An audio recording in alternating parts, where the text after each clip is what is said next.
All right, welcome back. This is part 2 where we are going to get into all things animation on this project. We're not getting into lighting, we're not getting into shading. We're going to continue in the flat shaded view. And fun fact, you can turn on Cavity and kind of make this look even better. So if your scene looks like this, and you wonder why my scene looks slightly different, you hit that drop down, outline, Cavity. And you can even get more weird with it. You can click on some of these here if you want to have some fun, or even matte caps to go even more nuts with it. That one's pretty ugly. You can get really, clay looking with it. You can get really metallic with it.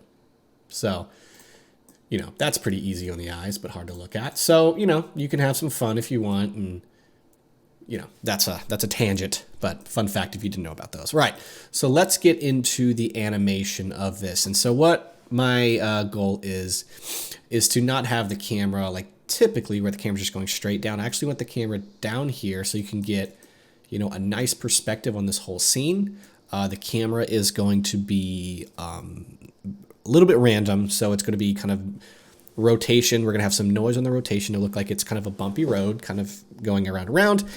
We are going to have this ball. He is going to be running down the line. And if you can hear the weed eater outside, I apologize. Don't know how long he's going to be. But, and as well, the focal length is also going to be kind of weird. It'll look like we're zooming in and zooming out in a random fashion. So it's pretty hefty compared to typically what I'm used to teaching. So with that being said, let's get it going. So the parenting is definitely going to be the most confusing part of this. And that's what really makes this a really good learning experience, is what needs to be parented to what so that everything works properly. So what I'm going to do is I'm going to hit the tilde key and click front, and then I'm going to click camera. That makes sure that your camera is looking straight. And then I'm going to hold down control. I'm going to hold down control and snap him there. And I use the transform as a reference. It needs to start at the -5. For you, it might be the +5 if you're on the opposite end. That's totally fine.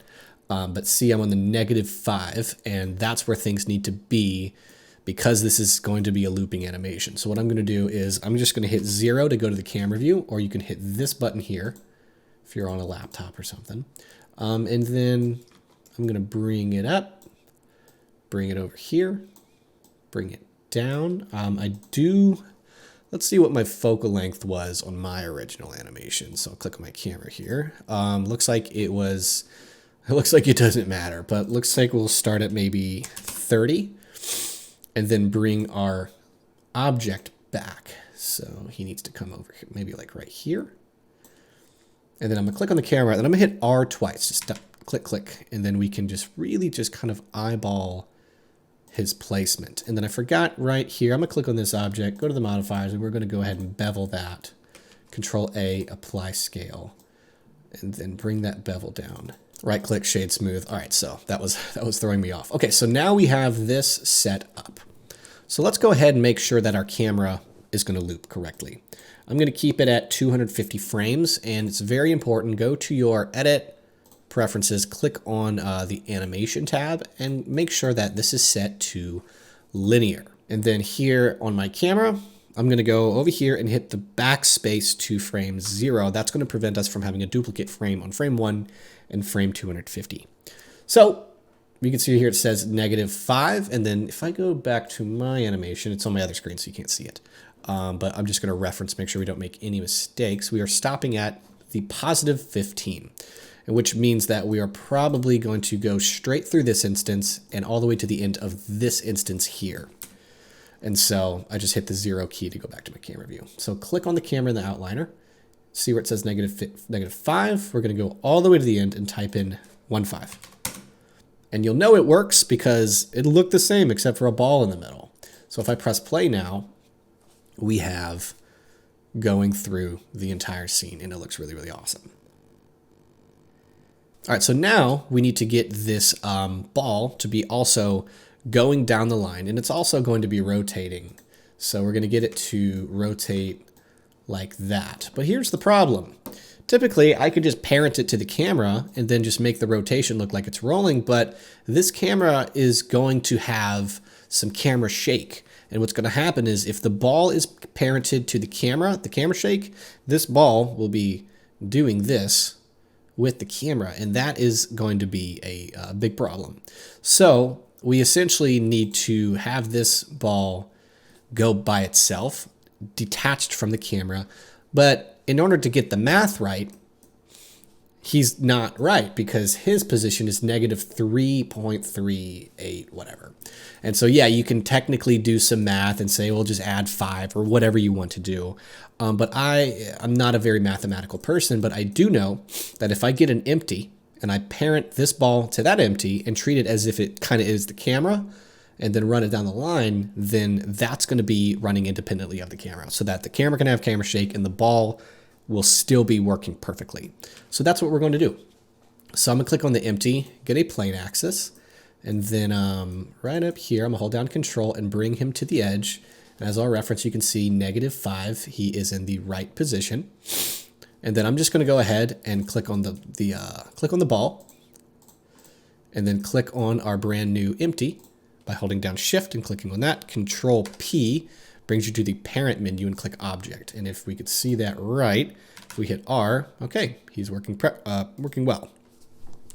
In the empty, in the outliner, let's just call it ball track, because it can get pretty gnarly pretty quick. Okay, so now we can just animate him the same as we just did the camera.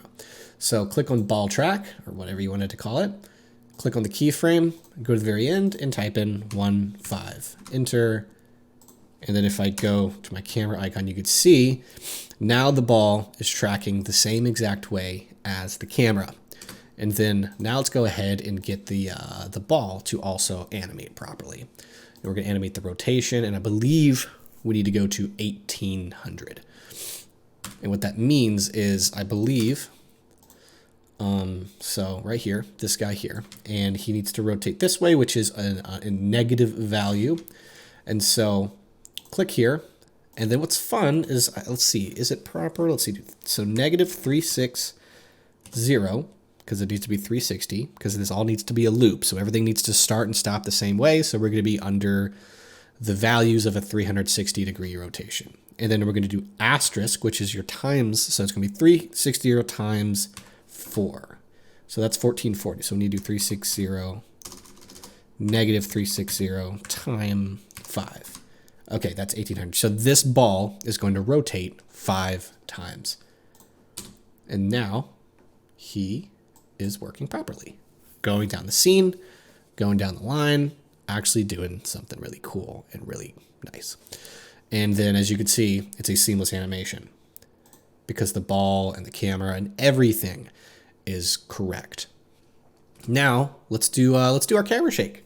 Let's make this camera look like it's having a fun time going through space. So click on your camera, and I want to animate this value here and this value here. So at frame 1, I'm just going to click. That's all you have to do. And then we go to the animation tab. I'm going to hit 0 to go to view it. And then right up here, you need to click that and click on graph editor. Bring this down because we don't even need that. And then right over here, click on X Euler rotation. I'm going to hit the home button so we can actually see that's our keyframe. And then we need to go to modifiers in the in panel. So hit the in button, add modifier, and add noise. And now it's crazy. So in your scale, we're going to click 6. And your strength, we're going to do 0.1. And that's pretty nice. I'm going to go ahead and save as Geospace 2. All right, so this is going to be the file you're going to start with for part 3. So now that we have this, I'm going to do maybe strength of 0.05. Good, that's subtle enough. And then let's go here to the Y Euler rotation, hit the home button so we can see it. It's this green bar. Add noise, a scale of 6, and then a strength of 0.1. Nice. All right, so now we have to make sure that this noise actually will loop. So what we're going to do is we need to go back to the X Euler rotation and notice the reason why it's not looping is notice how right here's where the animation starts. So it's starting right there, right? That's where it is on the point of the noise and the position of the rotation.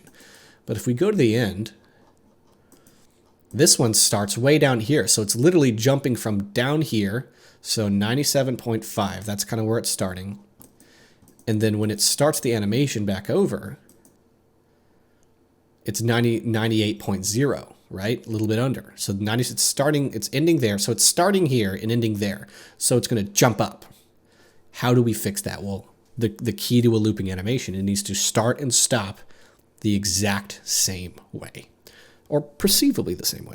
So what you can do is this fun little thing called restrict frame range. I'm going to click that, hit the drop down, say we're going to start the noise, adding the noise to the animation. We're going to start that on frame number 2, and we're going to end it. We have 250 frames, so we're going to end it at 248. So now our noise is back. And you see, this is where it starts, right? So there's 2 frames of flat, and then it goes straight into it.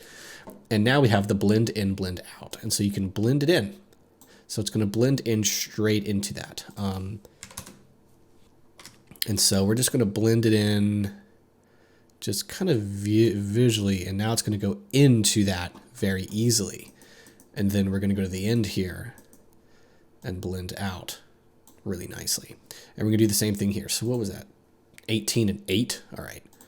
So restrict frame range, do the same thing. Start at frame 2, end at 248, blend in 18, blend out 8. And so now if we go to the very end, we'll notice there's no jumping. It's literally going into the rotation, the animation seamlessly. You cannot tell. And that's how we're going to make sure it's working and looking properly for us. I feel like we're learning a lot of cool things today. This is a really good capsule course. We need to add noise to one more piece of animation, which is going to be our camera, but actually in the camera, the focal length. So I'm just going to go ahead and go back to frame 1 and just hit I, add a keyframe. And now we'll have access to that camera 001. Drop down, click on focal length. I'm going to hit the home button again so we can see. It's this kind of light orange, add modifier, noise. And then this one, we're going to need to bring the strength up. Look at that, look at that. Okay, cool. I'm actually going to go into my animation and reference how I did it originally just to make sure we're doing everything right. So I'm going to go animation, and then I'm going to click on my camera. Sorry for the narration, guys. Okay, so it looks like I put mine at a scale of 30 and a strength of 35. So scale 30, strength 35, and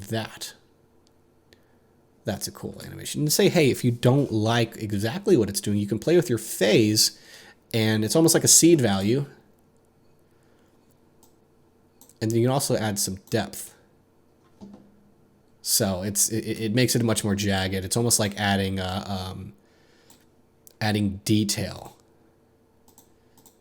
in like a noise texture. So it's pretty jarring. So maybe add just a depth of 1. So notice it's not looping. The animation did not loop. And so this is one that is in dire need of the restrict frame range trick. So click on the restrict frame range. We're going to start at frame 2, end it at 248, right? And then we'll blend it in. We'll just look at it kind of bird's eye view here. So blend in. Oh, that's cool. You can just click and drag and do them both at the same time. I'm just now discovering that. So cool, you can multitask. Okay, right. So now we can go back and see how this looks. So now we can go whoop, zoom in, zoom out, zoom in, zoom in. It's almost like recording on Snapchat where you can use your thumb to zoom in and out, if you have any idea what I'm talking about. All right. How sick is that? Cool. All right. Now we have this all done and ready. And I believe that's it. Let's go ahead and get our depth of field also parented here. So I'm gonna hit Shift A and get an empty plane axis. And then bring that empty to the very, very edge of this right here. This is going to be what our camera focuses on. And then up in the outliner, I'm going to call it focus. And then Having that selected, we're going to select that empty that this soccer ball is parented to. So click that one, select this one, Control P object, and then just to double check, yeah, okay, it's working properly. So now I'm going to click on my camera, go to the camera settings, click on depth of field, and then focus object, but type in focus, click that, and then I'm going to f-stop all the way down. And then also we need to make sure we're turning on depth of field. So now we can look at that. All right, cool. So it's working properly. And then I can just bring it up till I like my f-stop. F-stop is how dramatic it's going to look. All right, super, super cool. Let's bring this down a little bit. Now we have a really nice looping animation. And as I mentioned, time flies. We have been recording for 16 minutes, so almost the exact amount of time as the last one. All right, so we are going to stop here. So I'm going to go ahead and click File, Save, and this will be our starting off point for part 3, which is going to be lighting and shading. So with that being said, I will see you in the next episode.